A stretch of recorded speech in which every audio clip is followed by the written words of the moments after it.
Macie w planach utworzenie sieci bezprzewodowej w obiekcie logistycznym? Dobrze, że tu trafiliście. Magazyn magazynowi nierówny, a nawet z pozoru nieważne cechy jego konstrukcji, wyposażenia czy składowanego towaru mogą wpłynąć na ogólną sprawność i działanie sieci. Chcąc upewnić się, że instalacja spełni oczekiwania, wszystkie urządzenia będą miały nieprzerwane połączenie bezprzewodowe, a integracja z WMS-em nie zawiedzie, trzeba zadać sobie kilka ważnych pytań. Oczywiście, bazując na naszym doświadczeniu w tego typu przedsięwzięciach, podpowiemy Wam jakich. Witam Was w sieci ekspertów. Zaczynamy.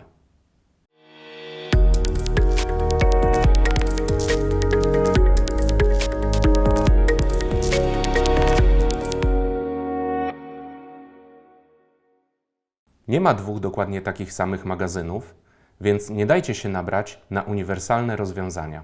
Prawdziwy ekspert od sieci do każdego obiektu powinien podejść indywidualnie i zaproponować taką infrastrukturę, która będzie nie tyle dobra, co najlepsza dla danego budynku. Problem jest taki, że inwestor czasem może nie mieć pojęcia, czego tak naprawdę potrzebuje w swoim magazynie. Określenie tej potrzeby nie jest trudne, ale okazuje się niezbędne, by robotę wykonać jak należy. W tym filmie zawarliśmy całą teorię stojącą za przygotowaniem inwestycji w sieć bezprzewodową, a kolejny odcinek poświęcimy praktycznemu wymiarowi tego procesu na przykładzie konkretnego obiektu logistycznego. Wypada jednak zacząć od uzmysłowienia sobie jednego ważnego faktu. Po co w ogóle instalujemy sieć Wi-Fi w magazynie?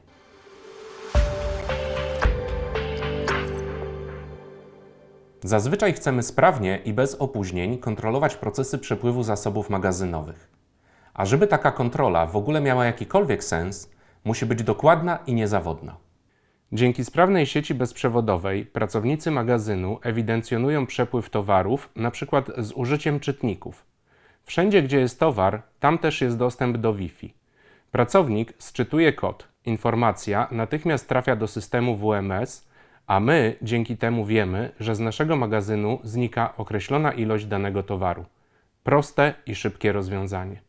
Jeśli jednak sieć nawaliłaby na jakimś obszarze budynku, to czytnik nie wyśle informacji do systemu, a pracownik będzie musiał tracić swój czas, by na przykład wklepać dane o zmianie stanu magazynowego w komputerze.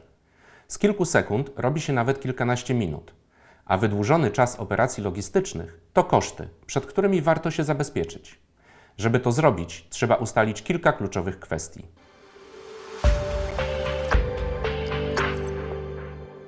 Zdziwieni takim pytaniem? Uwierzcie mi, to bardzo ważne. Rocznik budynku, w którym chcemy postawić sieć, stanowi zwykle o technologii zastosowanej do jego stworzenia, a to z kolei wpływa na pracę ekspertów od sieci. Jeżeli magazyn jest starego typu, to technicy mają najczęściej do czynienia przykładowo z betonową ścianą o grubości około 30 cm, której przewiercenie może być sporym wyzwaniem. Ale to wcale nie jest tak, że stare budownictwo magazynowe ma same minusy w kontekście tworzenia sieci bezprzewodowej. Budynki betonowe najczęściej są przeszklone, więc istnieje na przykład możliwość, że uda się uzyskać sygnał również poza obiektem, co w różnych scenariuszach użytkowania może być przydatne. Natomiast przy nowoczesnych nieruchomościach logistycznych to niemożliwe. Przeszkodą jest czysta fizyka. Jeżeli budynek jest stawiany według obecnych standardów projektowania nieruchomości logistycznych, to jego ściany zazwyczaj składają się z warstwy blachy aluminiowej, warstwy pianki poliuretanowej i kolejnej warstwy blachy. Tworzy się doskonała klatka Faradaya, poza którą nic nie wyjdzie. Z drugiej strony, przebicie się kablem przez taką ścianę jest relatywnie proste, dlatego wiek budynku ma znaczenie. Na etapie odpowiedzi na to pytanie ważą się kwestie związane z praktycznym wykorzystaniem sieci, ale również z jej późniejszym użytkowaniem, o czym jeszcze się przekonacie. Istotne są przykładowo powierzchnia oraz wysokość składowania. Magazyny odstawcze, gdzie towar najczęściej układany jest nisko, w zasadzie nie wymagają dodatkowych środków ostrożności. Jednak wysokie składowanie wymusza choćby odpowiedni sposób instalacji punktów dostępu. Trzeba je zamontować tak, by na przykład operator wózka systemowego nie uszkodził urządzenia przy przeładunku najwyższych półek w magazynie. Istotniejsza jest jednak przestrzeń, na której mamy zapewnić dostęp do sieci. Ograniczenia infrastruktury sprawiają, że odległość pomiędzy przełącznikami sieciowymi a punktami dostępu nie może być większa niż 100 metrów. Większa odległość to zbyt długi kabel UTP, co z kolei może zaowocować zakłóceniami. W naszych projektach sieciowych staramy się nie przekraczać nawet 90 metrów. Owocuje to koniecznością stosowania dodatkowych rozwiązań, takich jak punkty dystrybucyjne. Na hali o długości 400 metrów trzeba zainstalować ich przynajmniej kilka, by uniknąć późniejszych problemów z siecią. Te wszystkie rozwiązania jednak nie biorą się znikąd. Sieci internetowe podlegają prawom fizyki, dlatego na przykład zbyt długi kabel czy aluminiowa ściana są czynnikami, których nie można lekceważyć. Ale to nie wszystko.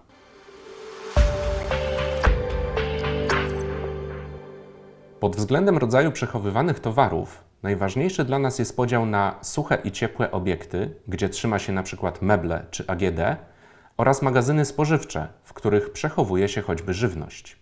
Te pierwsze nie stanowią problemu. Drugie natomiast wiążą się z niskimi temperaturami, czasem około 0 stopni Celsjusza, ale bywa, że przekraczają nawet minus 20 stopni. W takich temperaturach zwykła skrętka UTP łamie się jak patyk, a urządzenia takie jak punkty dostępu czy przełączniki przestają działać. Trzeba używać bardziej wytrzymałych rozwiązań, jak choćby kabli w żelowych czy silikonowych osłonkach.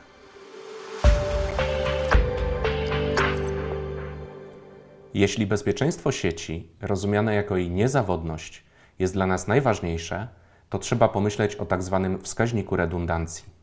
Redundancja, czyli nadmiarowość. Chodzi po prostu o to, żeby instalacja została zaplanowana w taki sposób, by w przypadku awarii jednego punktu dostępowego sieć była osiągalna w danym miejscu dzięki urządzeniom sąsiadującym.